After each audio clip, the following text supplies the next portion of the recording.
GPS tracker beeped twice in Gareth Langley's pocket as he watched his wife kiss another man through the rain-streaked window of the lakeside motel. The man was his sister's. Husband Gareth didn't move, didn't breathe, just stood there in the October drizzle watching Rowena's hands tangle in Caleb. Renair's hair the same way they used to tangle in his own. The same way they had 3 nights ago when she'd whispered she loved him before falling asleep. The tracker had been in Caleb's Honda for 2 weeks, Gareth installed it after finding hotel receipts and his wife's purse receipts she claimed were for work conferences that didn't exist. He'd called the logistics company. Where she worked, no conferences, no business trips, just lies wrapped in her sweet smile and served with morning coffee. He pulled out his phone and took 17 pictures. The camera clicked softly in the rain when Caleb's hands moved to the small of Rowena's back. Gareth finally turned away. He walked to his truck, climbed inside, and sat in perfect silence for 4 minutes. Then he drove home to make dinner for their 9-year-old son, Louis, who was waiting, with homework spread across the kitchen table. "Where's Mom?" Louis asked without looking up from his math worksheets. "Working late?" Gareth said pasta. "Okay, yeah." Gareth boiled water and opened a jar of marinara sauce. He helped Louis with fractions. He loaded the dishwasher. He read bedtime stories about talking animals and brave knights all while the pictures on his phone burned like acid in his pocket at midnight. Rowena came home with wet hair and guilt perfume. "How was your meeting?" Gareth asked from the couch. "Long, boring." She kissed his forehead. "You're sweet for waiting up, always do." She went upstairs. Gareth stayed on the couch until dawn, staring at the ceiling and making lists in his head. Lists of what he knew. Lists of what he needed to know. Lists of what came next. The water treatment plant hummed with familiar rhythms the next morning. Gareth checked chlorine levels and monitored filtration systems while his co-workers complained about overtime and vacation schedules normal. Tuesday conversations that felt like they were happening underwater. "You look like hell," said Marcus, the senior operator. "Rowena keeping you up something." Like that, Gareth's phone buzzed a text from his sister Maura. "Family dinner. Sunday, Caleb's making his famous chili." He typed back, "Sounds good, famous chili." Caleb Renair was famous for a lot of things in their small town near Rochester, vice principal at the middle school, youth soccer coach, deacon at St. Matthew's, Presbyterian, the kind of man people trusted with their children and their secrets. Gareth had trusted him with more than that. He'd co-signed Caleb's car loan when the bank said no. He'd helped cover legal fees when Caleb got his DUI 2 years ago, a mistake that could have ended his career if it became public. Gareth had made calls, pulled strings, kept quiet, because that's what family did now. Family was screwing his wife in motel. Then the phone repair shop was wedged between a nail salon and a check cashing place. Tommy Vance, the owner, had gone to high school with Gareth. They'd played football together before. Tommy discovered he was better with electronics than blocking sleds. "Need a favor." Gareth said. Tommy looked up from a cracked iPhone screen. "What kind of favor?" Gareth placed Rowena's phone on the counter. She'd left it charging in the kitchen that morning, unusual for someone who normally clutched it like a life preserver. "Data recovery, recent deletions, whose phone? Mine." Tommy raised an eyebrow but didn't push. He'd been in the data recovery business long, enough to recognize a domestic situation, cash up front. No questions, no judgment, give me. 2 hours, Gareth drove to the public library and researched New York divorce law. Infidelity was still grounds for fault-based divorce in the state it could affect. Property division and spousal support. He took notes on a legal pad, writing in the careful block letters he'd learned in the Army 20 years ago. His phone rang. "Tommy, you might want to see this." The photos were exactly what Gareth expected, and worse than. He'd imagined Rowena and Caleb in various states of undress, timestamps going back 3 months. The metadata showed locations: the Lakeside Motel, a cabin in the Finger Lakes, even Caleb's office at the school. But it was the text messages that made Gareth's hand shake. "Rowena, can't wait to feel you inside me again. Caleb, tonight after Maura falls asleep. Rowena, what if G finds out? Caleb, he won't, he's too trusting. Rowena, I feel bad sometimes. Caleb, don't you deserve better than a water plant worker? Rowena, what about Maura? Caleb, what about her?" Gareth read every message twice, then he paid Tommy $500 cash and drove home with copies of everything. Stored on 3 separate flash drives, Rowena was in the kitchen stirring something that smelled like chicken and herbs. She smiled when he walked in. "How was your day?" "Honey, fine. Yours busy. Had to drive to Buffalo for a supplier meeting." She reached up to kiss his cheek. "But I'm glad to be home." Gareth kissed her back and tasted lies that night after Rowena fell asleep.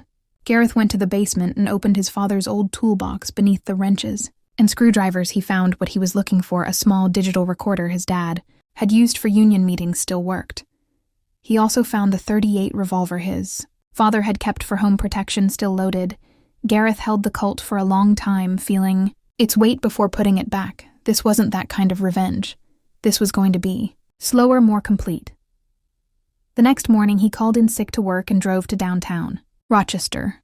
The law offices of Brennan and Associates occupied the third floor of a glass building overlooking the Genesee River. Sarah Brennan was a family law attorney who'd graduated from Syracuse the same year. As Rowena, they'd been sorority sisters. "I need to discuss divorce proceedings." Gareth told the receptionist, "Do you have an appointment?" Carried weight, every casual touch was loaded with meaning when Caleb complimented Rowena's sweater. She blushed like a teenager. Maura didn't seem to notice she was busy, chasing her 5-year-old daughter around the kitchen and talking about the school board election. "Caleb's thinking about running for president next year," she said, wiping applesauce off her daughter's face. "I think he'd be perfect. I bet he would." Rowena said. Gareth watched his wife watch her lover and felt something cold settle in his chest. It wasn't anger anymore. It was calculation. After dinner, Caleb offered to show Gareth his new workshop in the garage. They walked through the backyard in comfortable silence, their breath visible in the November air. "You've been quiet tonight," Caleb said, flipping on the workshop lights. "Everything." "Okay." The workshop was impressive, professional-grade table saw router drill press. The kind of setup that costs serious money. Business is good.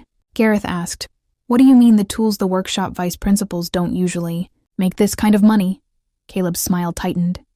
"Maura got a small inheritance from her aunt. We decided to invest in my woodworking," another lie Gareth had helped Maura with.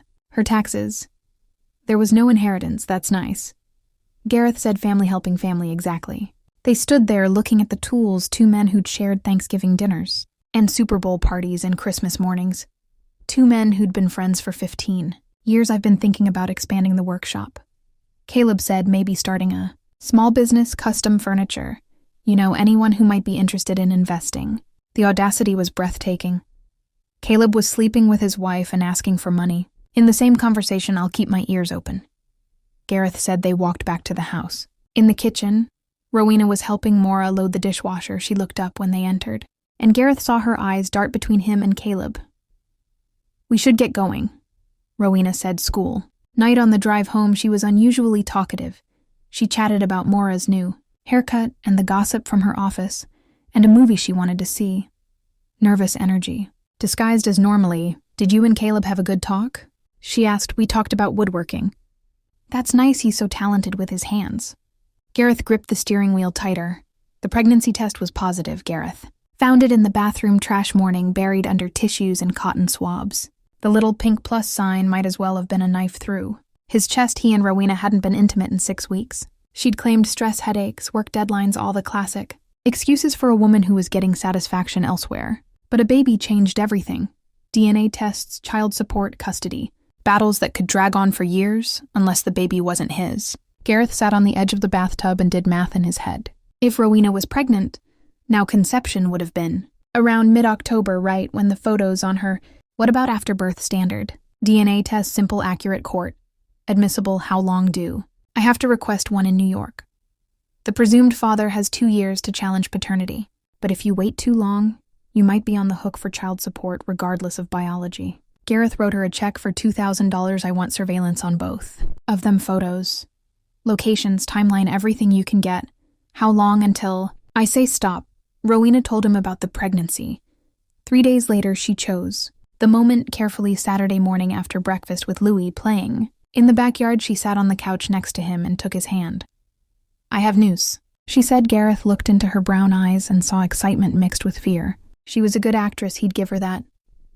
"What kind of news?" "I'm pregnant." He pulled her into his arms and held her while she cried happy tears into his shoulder. He made the right sounds, asked the right questions, expressed the right amount of joy and surprise. "How far along?" he asked. "About 6 weeks."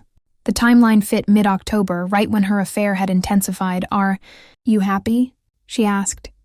"Of course, another baby, that's wonderful." She pulled back to look at his face. "I was worried you might think we were too old." 30 isn't too old, I meant me." 35 is considered advanced maternal age. Advanced maternal age she'd been researching planning this pregnancy. Wasn't an accident, you'll be fine. He said, we'll be fine. That night they made love for the first time in 2 months. Rowena was passionate and attentive, as if the pregnancy had rekindled something between them. Gareth performed his part. While his mind catalogued every lie she'd told, every betrayal she'd committed. Afterward, she fell asleep with her head on his chest. Gareth stared at the ceiling and planned her destruction. The surveillance photos arrived by email every few days. Rowena and Caleb at the Finger Lakes cabin. Rowena and Caleb at a restaurant in Canandaigua, Rowena, and Caleb in the parking lot behind the school. Her hands on his face, his hands on her. Pregnant belly, Gareth printed each photo and stored them in a folder labeled insurance. Papers in his desk drawer. He also opened a new bank account and began transferring money. In small amounts, not enough to trigger alerts, but enough to matter. The house was in both their names, but Gareth had inherited it from his mother. New York law protected inherited property from division in divorce, especially with evidence of infidelity. His retirement account was different, that would be split unless he could prove. Rowena's infidelity had caused financial damage. He could prove that in December, Rowena started showing just a small bump that she hid under loose sweaters. But Gareth noticed. He also noticed how often she worked late, how frequently she had supplier meetings. In other cities, how her phone was always face down on the table. The lies were getting more elaborate. She told him she was attending a weekend conference in Albany. Kowalski's surveillance showed her checking into. Monday morning, Gareth spent that weekend building a crib in the nursery. He painted the walls pale yellow, gender neutral. Rowena had requested he assembled the changing table and the rocking chair. He hung pictures of happy families and sleeping babies when Rowena came home. Sunday night, she found him reading assembly instructions for a mobile with dancing elephants. You've been busy, she said, wanted to surprise you. She kissed him and told him he was the sweetest husband in the world. Then she went to shower off the smell of another man. Christmas dinner was at Gareth's house. Maura and Caleb brought their daughter and enough food for an army. Louis was excited about his new Nintendo Switch and spent most of the day teaching his 5-year-old cousin how to play Mario Kart. The adults sat around the living room full of ham and wine and seasonal contentment. Rowena was 17 weeks pregnant and glowing with that particular radiance that made everyone smile and offer unsolicited advice. You're carrying high, Maura observed. I bet it's a girl. Well, find out next month. Rowena said, have you picked names? Caleb asked. The question hung in the air for a moment. Gareth watched his wife's face as she processed the loaded nature of the inquiry we're still discussing. She said carefully. I always like traditional names. Caleb continued. Strong names with history, like Caleb. Maura laughed. You're not biased at all, it's a good name, Rowena said quietly. Gareth excused himself to get more wine from the kitchen. Caleb followed a few minutes later, claiming he needed ice. For his drink, they stood at the kitchen island. 2 men with the same secret, pretending to care about ice cubes. Rowena looks wonderful, Caleb said. Pregnancy suits her. You must be excited, another child thrilled. Caleb opened the freezer and scooped ice into his glass.